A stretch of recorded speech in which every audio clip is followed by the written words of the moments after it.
गुरु प्यारी साध संगत जी, धन कृपाल जी। गुरु जानी जान होते हैं, वो सब कुछ जानते हैं हमारे बारे में। यहाँ तक कि जिनके बारे में हमें पता नहीं होता कि आज कुछ होने वाला है, वो भी गुरु जानते हैं।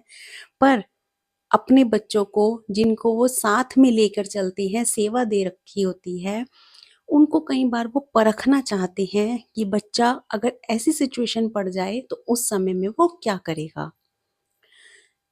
अब हम इंसान ही हैं, कई बार कुछ सही कर जाते हैं, कई बार हमसे कुछ भूल हो जाती है, लेकिन गुरु हमारी ये चीज़ देखना चाहते हैं कि हम क्या फ़ैसला लेंगे, हम किस पोज़ीशन पे हैं आज, हम अध्यात्म के किस रास्ते पर कितनी तेज़ी से बढ़ रहे हैं। क्योंकि अगर अध्यात्म के रास्ते पर तेज़ी से बढ़ रहे होंगे, तो जो हम फ़ैसला लेंगे, वो गुरु के अनुरूप ही होगा। और अगर हम उस रास्ते पर कहीं न कहीं धीमे हो गए, तो हमारा फैसला अलग भी हो सकता है। गुरु देखना चाहते हैं कि बच्चा किस हद तक, किस पॉइंट तक आध्यात्म के रास्ते पर चल रहा है। आइए जानते हैं इस वृतांत के साथ। हम सब जानते हैं सोमा आंटी जी, जिन्होंने बहुत ज़्यादा गुरु दरबार की सेवा की है, बहुत ज़्यादा हर समय सत्संग में जाया करती थी, प्रीचर थी। हर समय हमारे संत रजिंदर सिंह जी के आने की तो न्यूज़ भी वही दिया करती थी, जहाँ-जहाँ जिस-जिस स्टेट में महाराज जी आते थे, वो पहले वहाँ पर जाकर सत्संग किया करती थी। सोमा आंटी जी ऐसे ही प्रीचर की बहुत टाइम से सेवा कर रही थी। बहुत समय से वो प्रीचर रही हैं और बहुत ही अच्छी प्रीचर रही हैं। उन्होंने बहुत ही अच्छे-अच्छे अनुभव किए हैं और उन अनुभवों को हम सबको बताया भी है। उसमें से एक अनुभव ये भी है, जब सोमा आंटी जी महाराज जी से मिलने, संदर्शन सिंह जी से मिलने पंडाल में बैठी हुई थी, तो महाराज जी उनके पास आए। उनके पति की थोड़ी तबीयत उस समय खराब चल रही थी। तो काफ़ी डॉक्टर्स को दिखाया, काफ़ी डॉक्टर से सलाह भी ली, उनको दवाइयाँ भी दे रहे थे, पर उनकी तबीयत ठीक होने का नाम नहीं ले रही थी। तो सोमा आंटी भी थोड़ा कहीं न कहीं इस चीज़ से चिंतित थी। लेकिन वो वहाँ पर बैठी हुई थी, उन्होंने कोई प्रश्न महाराज जी से नहीं पूछा। महाराज जी ने सामने से बोला कि आज मैं तुम्हारे घर आऊँगा। आज का मतलब उनको टाइम दे दिया गया कि इस दिन मैं तुम्हारे घर आऊँगा 3 बजे। अब सोमा आंटी जी वहाँ से तो आ गई, लेकिन बाई चांस उसी दिन 3 बजे का उनका सत्संग था। उनकी सेवा की ड्यूटी थी।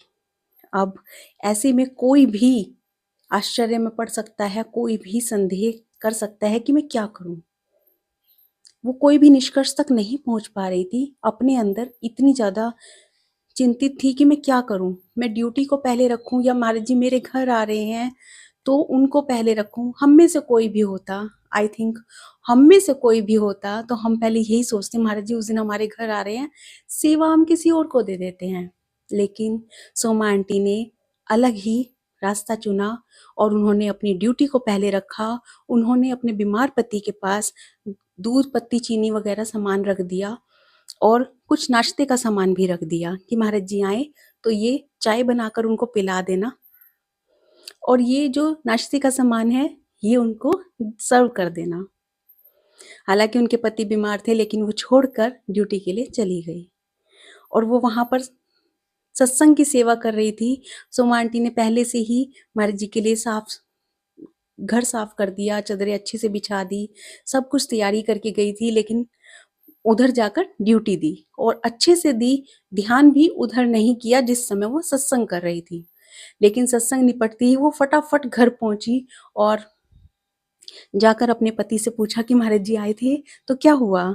तो पति ने कहा कि हाँ, महाराज जी आए थे और महाराज जी ने तो मुझे बिस्तर से उठने भी नहीं दिया, मेरे सिर पर हाथ फेरा और खुद से चाय बना कर लाए।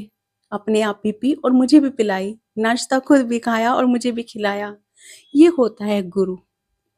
उसके बाद सोमा आंटी ने पंडाल में जाकर महाराज जी से बात की, महाराज जी आप आए थे, पर मैं सत्संग में चली गई थी, मेरी ड्यूटी थी, मैंने ड्यूटी को चुन लिया, आप नाराज़ तो नहीं हैं? इस पर महाराज जी ने कहा, मैं इस बात से बहुत खुश हूँ कि आपने मेरी जगह अपनी ड्यूटी को पहले रखा। अगर आप वहाँ पर रुक जाती तो मुझे दुःख होता कि आपने सत्संग छोड़ दिया इसलिए कि मैं यहाँ पर आऊँगा, मुझे बहुत दुःख होता। लेकिन आपने मेरे स्थान पर सत्संग को चुना, सेवा को पहले रखा, इसके लिए मैं आपसे बहुत प्रसन्न हूँ, बहुत खुश हूँ। तो ये होती है सेवा। हर कार्य को छोड़ के, हर चीज़ को छोड़ के हमें पहले सेवा पर ध्यान देना चाहिए। यदि हम सेवादार हैं, तो हमें सेवा को महत्व ज़्यादा देना चाहिए और किसी और चीज़ को बाद में। यहाँ तक कि महाराज जी के आने को भी महत्व नहीं देना, महाराज जी ने इतना भी कहा है और सेवा को महत्व देना है। हम सबको सेवा को सर्वोपरि रखना है क्योंकि सेवा बड़े ही भाग्य से मिलती है, सौभाग्य से मिलती है। ये गुरु दर की सेवा है और हम लोग क्योंकि भजन नहीं कर पाते, गुरु हमसे सेवा करवाकर कहीं न कहीं उस कैटेगरी में लाकर हमें खड़ा कर देते हैं, जहाँ भजन वाले बंदे खड़े होते हैं। तो ये कहीं न कहीं हमारे जो हम में दोष है, उसको निकालने का एक कार्य किया जा रहा है सेवा के ज़रिए। इसलिए सेवा को ज़्यादा से ज़्यादा महत्व दीजिए और इधर-उधर की बातों में मत पड़िए। कोई भी कार्य ज़रूरी हो, जब तक वो इतना ज़रूरी ना हो कि हमें सेवा मजबूरी में छोड़नी ही पड़े, तब तक सेवा मत छोड़िए। अगर आपको मेरी वीडियो अच्छी लगती है, प्लीज़ लाइक कीजिए, शेयर कीजिए और चैनल को ज़्यादा से ज़्यादा सब्सक्राइब कीजिए। Thank you.